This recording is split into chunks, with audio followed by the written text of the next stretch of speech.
Hi friends, आपका हमारा YouTube channel CSF SILDC mentors पर स्वागत है। इस वीडियो में हम लोग नरेशन का पार्ट 2 देखने वाले हैं। इसके पहले नरेशन का पार्ट 1 हो चुका है, तो उस पार्ट को आप अवश्य देखें। नरेशन करने के लिए वो पार्ट बहुत ही इंपॉर्टेंट है, क्योंकि वहाँ पे हमने देखा कि कैसे जो है रिपोर्टेड स्पीच के भाग में टेंस का परिवर्तन और प्रोनाउन का कैसे परिवर्तन किया जाता है। अगर हमें टेंस और प्रोनाउन के परिवर्तन के बारे में नियम नहीं पता होंगे तो हम इस पार्ट को नहीं समझ पाएंगे, यानी कि इंट्रोगेटिव सेंटेंस और इम्परेटिव सेंटेंस के बारे में जानना मुश्किल हो जाएगा। तो सबसे पहले जो है आपको पार्ट 1 जरूर देखना चाहिए, और पूरा वीडियो और PDF और टेस्ट हमारा एप्लीकेशन में कोर्स के रूप में है, तो आप उस पार्ट को जरूर देखें। हमारा कोर्स से जुड़ने के लिए वीडियो के डिस्क्रिप्शन में आपको हमारा एप्लीकेशन फ्यूचर रोजगार का लिंक मिल जाएगा। 2021 का कोर्स जो है जस्ट आपका 599 में, 2022-23 का 999 में, और 22-23-24 का यानी 3 LDC कवर होगा 1299 रुपये में अवेलेबल है। तो आप उस कोर्स से जरूर जुड़ें। अब हम लोग स्टार्ट करते हैं स्पेसिफिक रूल्स यानी कि विशेष नियम के बारे में।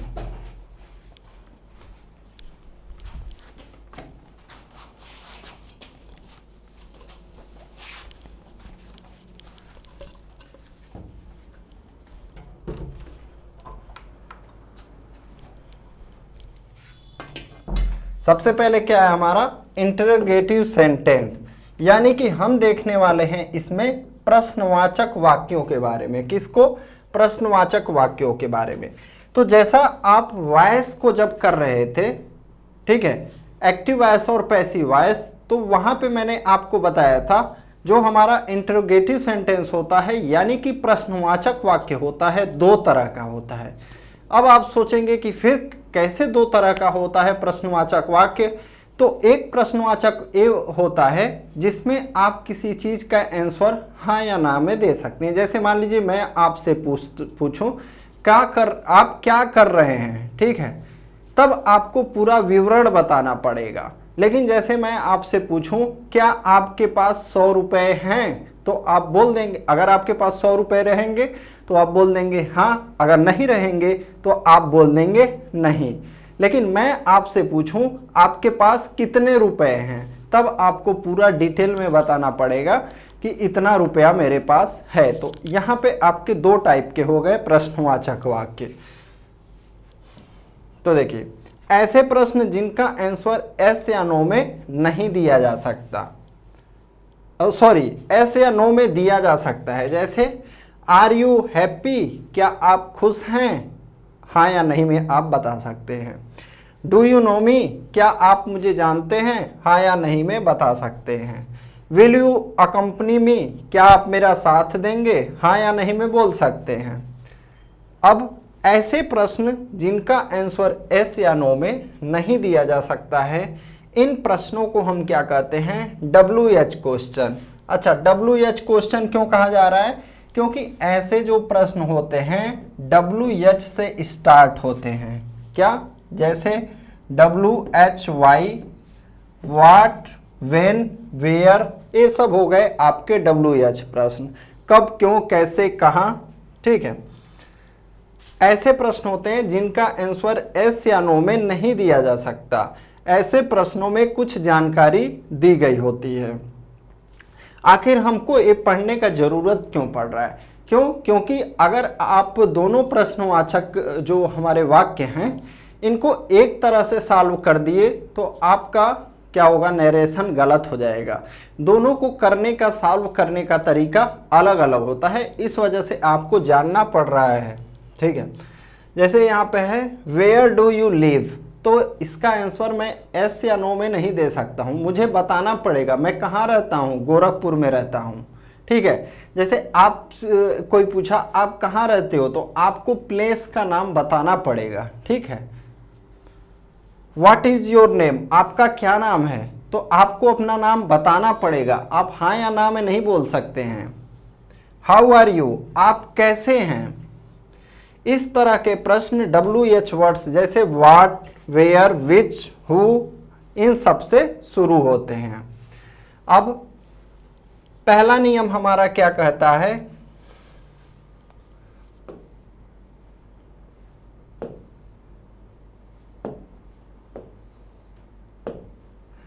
पहला नियम, प्रथम प्रकार के इंटरोगेटिव सेंटेंस, यानी पहला प्रकार जो आपने देखा प्रश्नवाचक वाक्यों का ऑक्सिलरी वर्ब से शुरू होते हैं। क्या? ऑक्सिलरी वर्ब, यानी कि हेल्पिंग वर्ब जिसको बोला जाता है, सहायक क्रिया जिसको बोला जाता है, उससे शुरू होता है, जिसका आंसर आप एस या नो में दे सकते हैं। उनको इनडायरेक्ट में करते समय दैट की जगह, अच्छा दैट की जगह यहाँ पे क्या बोल रहा है, या तो इफ या तो वेदर का प्रयोग किया जाता है। अच्छा ये दैट क्या होता है, ये होता है हमारा कंजक्शन। क्या? कंजक्शन। लेकिन जब हम इनडायरेक्ट में बदलते हैं तो उसकी जगह पे हम या तो इफ का प्रयोग करते हैं या तो वेदर का प्रयोग करते हैं। ऐसा कब करते हैं? जिस प्रश्न का उत्तर आप हाँ या ना में दे सकते हैं, वहां पे प्रश्नवाचक वाक्यों में आप इफ या वेदर का प्रयोग करेंगे। तो जब आप डायरेक्ट से इनडायरेक्ट करते हैं तो सबसे पहले देख लीजिए कि क्या आप उस प्रश्न का उत्तर हाँ या ना में दे सकते हैं क्या। यदि आप उस प्रश्न का उत्तर हाँ या ना में दे सकते हैं तो आपको क्या करना होगा, या तो इफ का प्रयोग करना होगा या तो वेदर का प्रयोग करना होगा। दूसरा नियम, इनडायरेक्ट स्पीच में इंटरोगेटिव सेंटेंस को असर्टिव सेंटेंस में बदला जाता है। क्या किया जाता है? जब हम इनडायरेक्ट स्पीच में प्रश्नवाचक वाक्य को क्या करते हैं, सकारात्मक वाक्य में पहले बदलते हैं। क्या? प्रश्नवाचक वाक्य को सकारात्मक वाक्य में बदलते हैं। अर्थात इनडायरेक्ट स्पीच में परिवर्तन होने के बाद वाक्य एक प्रश्न के रूप में नहीं रहता है। ठीक है, जैसे आप डायरेक्ट स्पीच में जो रहता है वहां पे आप देखेंगे क्वेश्चन मार्क लगा रहेगा, लेकिन जब उसको आप इनडायरेक्ट स्पीच में बदल देंगे तो वहां पे क्वेश्चन मार्क जो है क्या होगा, हट जाएगा, तथा वाक्य के अंत में लगा क्वेश्चन मार्क भी हट जाता है। वाक्य का टेंस एवं प्रोनाउन पहले बताए नियमानुसार बदले जाते हैं। क्या? वाक्य का जो टेंस है यानी काल जो है, और प्रोनाउन, क्या? प्रोनाउन पहले जो पार्ट में आपने वीडियो देखा था उस तरह से बदला जाता है। ठीक है, तो एक बार मैं उस टेंस के नियम का जो है आपको रिवीजन करा देता हूं। जैसे अगर आपका रिपोर्टिंग वर्ब, क्या? रिपोर्टिंग वर्ब जो है या तो प्रेजेंट या तो फ्यूचर में है तो आपका टेंस में कोई परिवर्तन नहीं होगा। किसके? रिपोर्टेड स्पीच के। किसके? रिपोर्टेड स्पीच के टेंस में कोई परिवर्तन नहीं किया जाएगा अगर आपका रिपोर्टिंग वर्ब जो है प्रेजेंट या फ्यूचर में है। तो कब किया जाएगा? अगर ये पास्ट में है, अगर हमारा रिपोर्टिंग वर्ब क्या है, पास्ट में है, तब हम क्या करेंगे, रिपोर्टेड स्पीच के टेंस में चेंज करेंगे, यानी कि परिवर्तन करेंगे। यह परिवर्तन जो होगा किस प्रकार का होगा उसको आपको देखना है। तो सबसे पहले हम बात करें, हमारा जो प्रेजेंट इंडिफिनिट टेंस होता है यह चेंज हो जाता है पास्ट इंडिफिनिट में। तो कैसे आप पता करेंगे कि हमारा जो इंटरोगेटिव सेंटेंस है प्रेजेंट इंडिफिनिट है? कैसे आपको पता चलेगा कि आपका जो इंटरोगेटिव सेंटेंस है यानी प्रश्नवाचक वाक्य है वह प्रेजेंट इंडिफिनिट है? तो यह जो है हमारा सेंटेंस डू या डज से स्टार्ट होगा। किससे स्टार्ट होगा? डू या डज से स्टार्ट होगा। और जब आप इसको इनडायरेक्ट में चेंज करेंगे तो आपको क्या करना होगा, यहाँ पे डिड का प्रयोग, इफ या वेदर का प्रयोग करना होगा। किसका? सॉरी, इफ या वेदर का आप प्रयोग करेंगे।